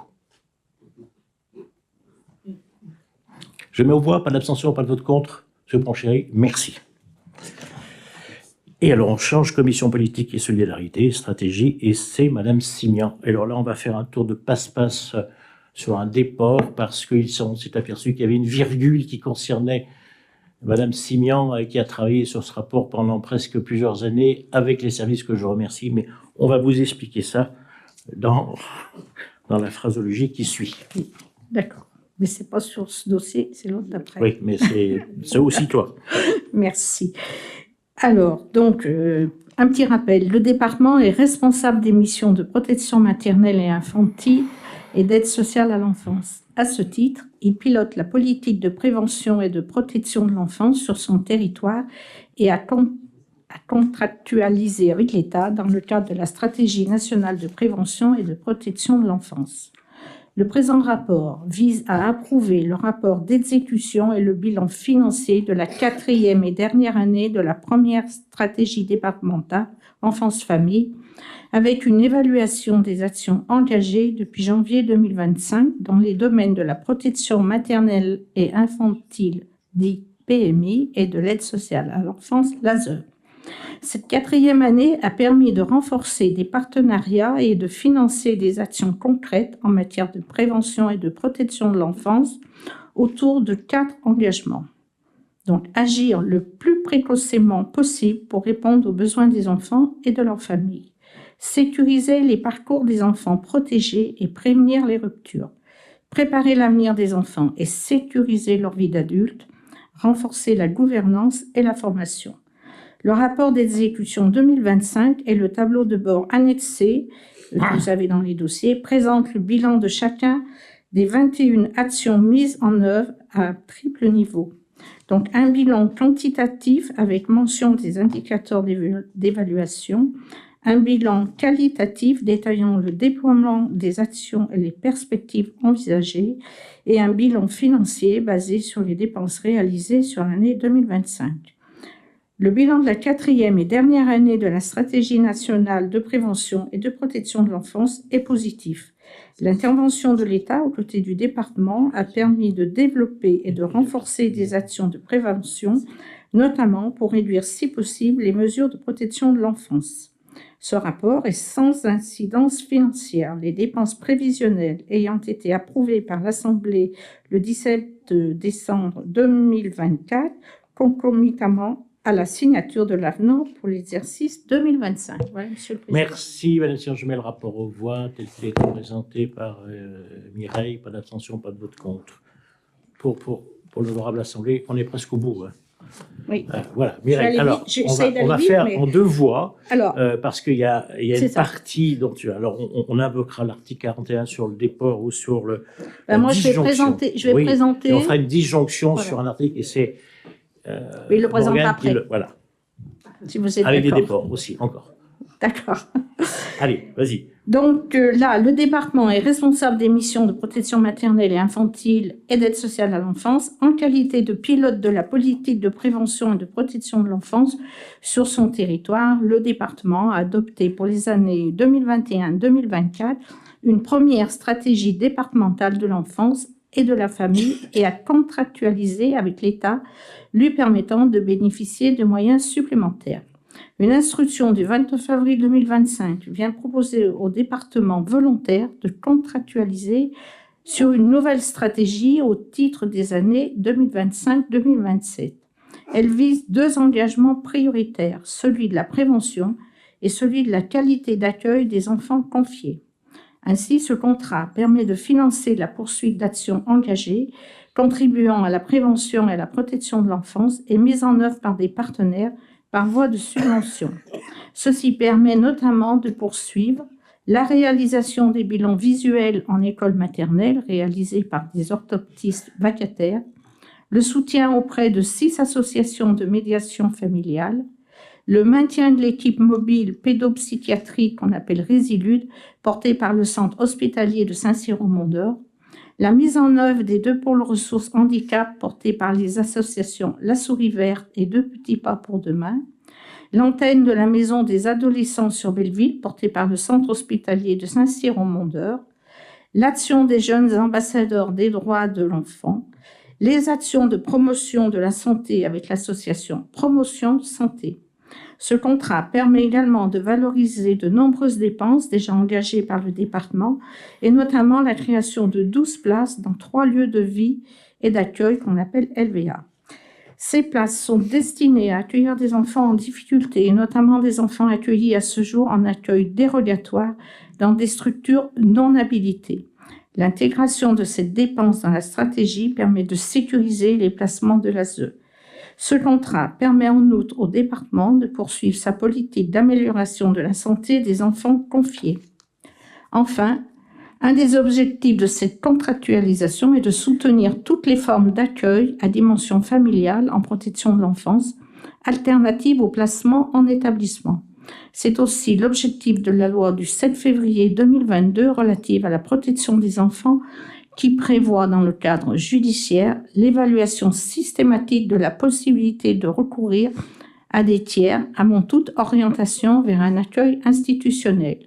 Le département compte actuellement environ 60 tiers pour environ 70 jeunes pris en charge, représentant 6,7% des placements à l'échelle nationale. La moyenne est de 8%. L'enjeu de développer les tiers est double. Une meilleure prise en charge des enfants confiés dans un contexte plus familial et plus rassurant.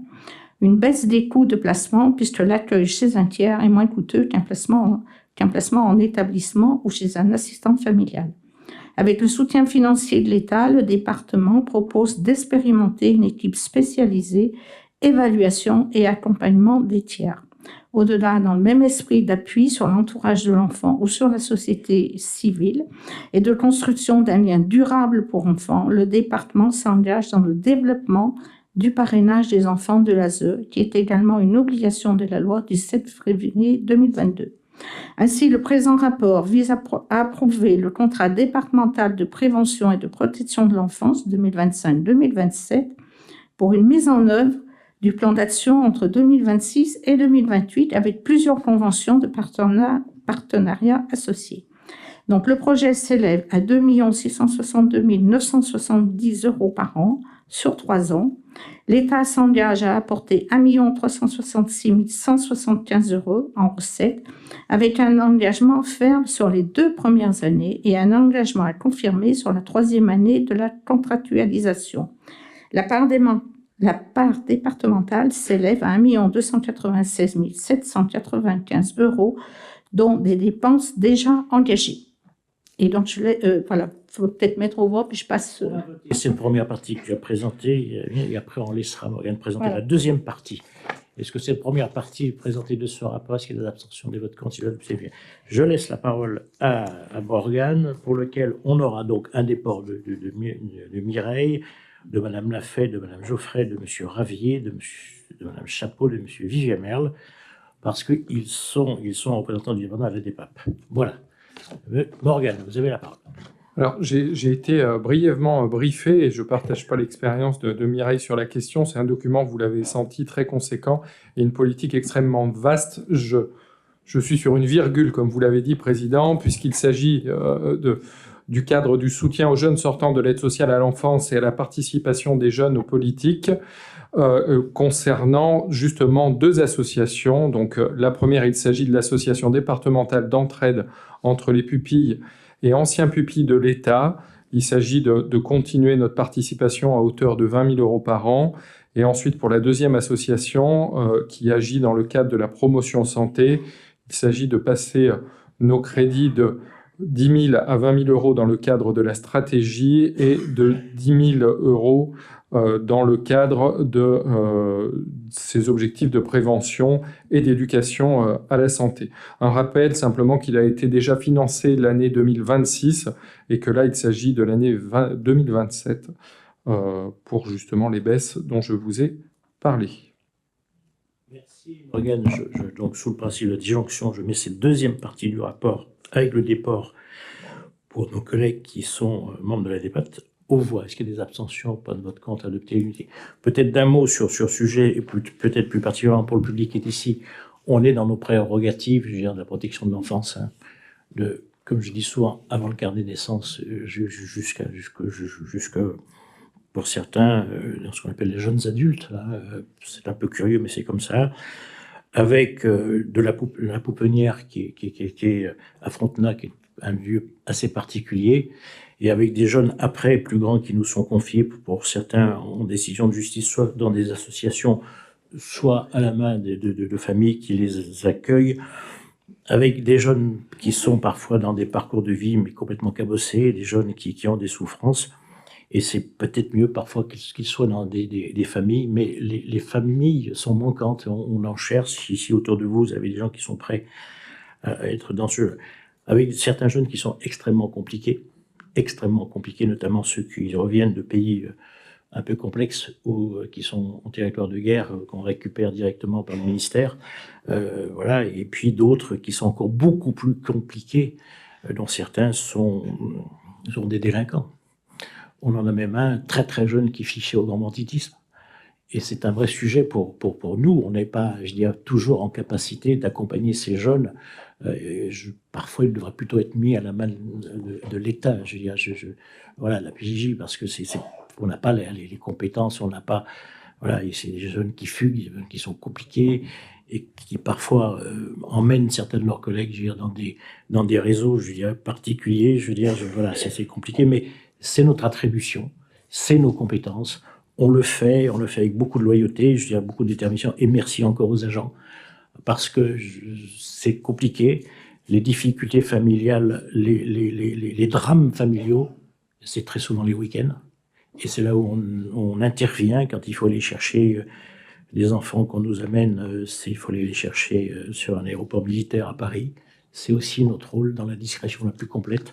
Je tenais à le dire parce que certains ne savent pas ce qu'est la compétence du département et ce qu'est notre travail et ce qui sont nos prérogatives et ce que font nos agents dans des moments extrêmement compliqués. Quand vous ramenez des jeunes ados de 16-17 ans, pour certains, c'est plus des ados. Pour certains, ils ne parlent même pas français. Donc il faut, je veux dire, les remettre dans un circuit de scolarisation et faire en sorte que nos agents puissent les accompagner sur le transport. Je les en remercie. Je les en remercie parce que ça fait partie des invisibles du département qui font un travail assez extraordinaire. Certains agents, on les voit dans leurs travaux au quotidien, mais eux sont discrets, ils ne cherchent pas la lumière, mais ils sont vraiment... Et pour faire ce genre de métier, pour être accompagnant comme ça, il faut vraiment avoir une fibre très particulière. Et voilà. On parle des infirmières, on parle des soignants, on parle des aidants, mais eux, c'est encore autre chose. Et malheureusement, on n'en parle pas beaucoup. Parfois, heureusement qu'on n'en parle pas beaucoup, parce que les jeunes qu'ils ont sont des jeunes, je veux dire, pour certains, extrêmement problématiques. Et on est partie prenante. Et comme je l'avais fait, je n'accepte pas aussi que certains s'en prennent à ces enfants. J'ai été l'auteur de plusieurs articles 40 sur certains citoyens parce que je n'accepte pas, notamment un élu, donc je n'accepte pas non plus que ces enfants soient, je dirais, mis au banc de la société. Merci aux agents. Donc je mets le rapport aux voix, il a été adopté, voilà, merci. Et c'est toujours Madame Simian qui continue. C'est toujours vous, Madame Simian, le 03. C'est presque l'avant-dernier. C'est l'avant-dernier.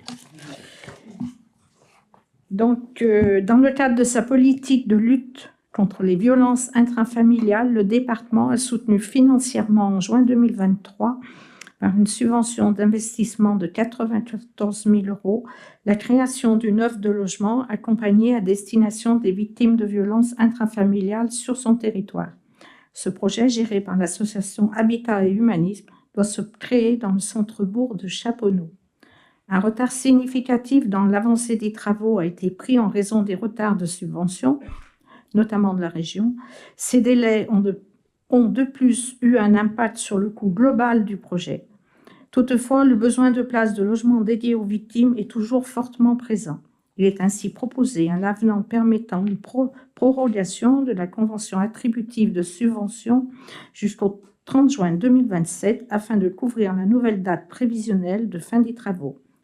Il n'y a aucune incidence financière sur ce rapport. Mais c'est important. Un domaine un peu particulier qu'on connaît bien avec Valérie, c'est une volonté du maire d'être accueillant sur des familles, je dirais, un peu compliquées, complexes, et plutôt avec des mamans seules avec les enfants. Voilà, c'est un lieu d'accueil qui a été voulu par le maire, que l'on accompagne. Voilà, Je mets le rapport aux voix, pas d'abstention, pas de candidat adopté. Et Madame Chapeau, vous finissez. Merci, Président. Chers collègues, si le département est clairement identifié dans les textes comme le chef de file de l'action sociale, les missions précises restent plus sibyllines. Hormis quelques dispositifs réglementaires, les actions menées par le département relèvent de ses choix et orientations, en fonction des besoins du territoire.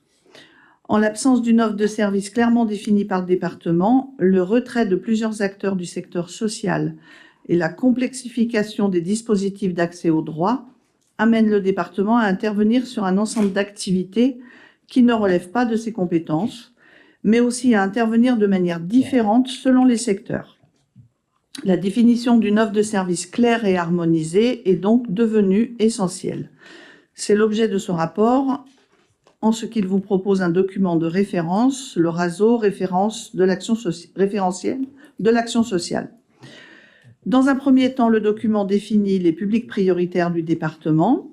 Il pose ensuite son offre d'accompagnement, c'est-à-dire quand et comment il agit, et quand il oriente vers un partenaire. Sont ainsi pris en charge les cas suivants. J'ai une difficulté de logement, je suis en démarche d'insertion, RSA, je suis victime de violences au sein de ma famille, j'éprouve des difficultés dans l'éducation de mon enfant, je me sens vulnérable et je me mets en difficulté ou en danger, mon handicap ou mon âge altère mon autonomie, j'éprouve des difficultés d'accès aux soins ou à la santé, j'ai des difficultés financières et je veux signaler une situation de vulnérabilité. De la même manière que le département pilote l'activité de ses prestataires, il pourra, avec ce référentiel, mieux piloter celle de ses équipes. Ainsi, le référentiel pose l'obligation de formaliser l'accompagnement dans un plan d'action et de normer cet accompagnement sur une durée de 6 mois. Les absences non excusées feront l'objet d'un délai de carence avant tout nouveau rendez-vous et la question de la prise en charge de l'urgence est normée à 72 heures maximum. Le référentiel permet donc en parallèle d'une démarche de pilotage d'affirmer la nécessaire responsabilisation des personnes accompagnées. Enfin, le référentiel s'appuie sur un repositionnement de l'offre de services départementale, principalement sur ses compétences réglementaires, renvoyant chacun des partenaires à son périmètre d'intervention. Cette définition claire sera ensuite partagée pour permettre une meilleure coordination avec nos partenaires locaux et nationaux. Ainsi, dans un second temps, il vous sera proposé de transformer cette démarche en projet politique d'accès aux droits et d'amélioration du parcours usager.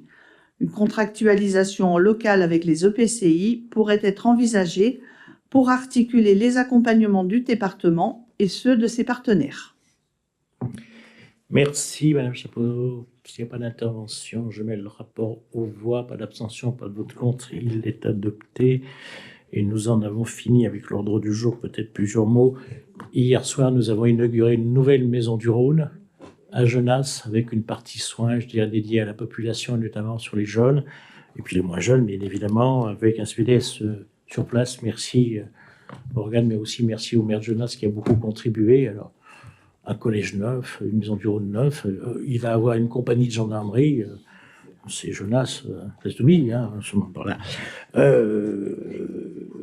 Nous en avons fini, chers collègues, nous le retrouverons pour une séance publique le 12 décembre à la maison. Je voudrais remercier tous ceux qui ont contribué à l'organisation, la mise en place de cette séance publique, les agents, mais aussi la technique, qui sont des gens qui sont parfois invisibles. Alors, au département, ils sont en hauteur, on ne les voit pas, mais là, merci messieurs. Je voudrais bien sûr remercier le maire de nous avoir accueillis dans sa commune. Alors, pour ceux qui seraient tentés, il vous emmènera sur le chemin pour le tatouage.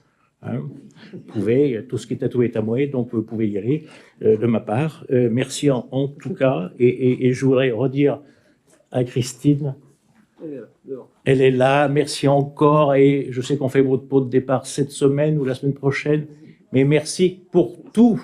Vous êtes resté combien de temps chez nous avec la mauvaise période où vous avez extirpé la métropole? C'était hier. Donc, vous avez épuisé 3 présidents. Voilà, plus un président de métropole, mais là, ça ne vous a pas convaincu, comme je vous comprends. Vous êtes revenu.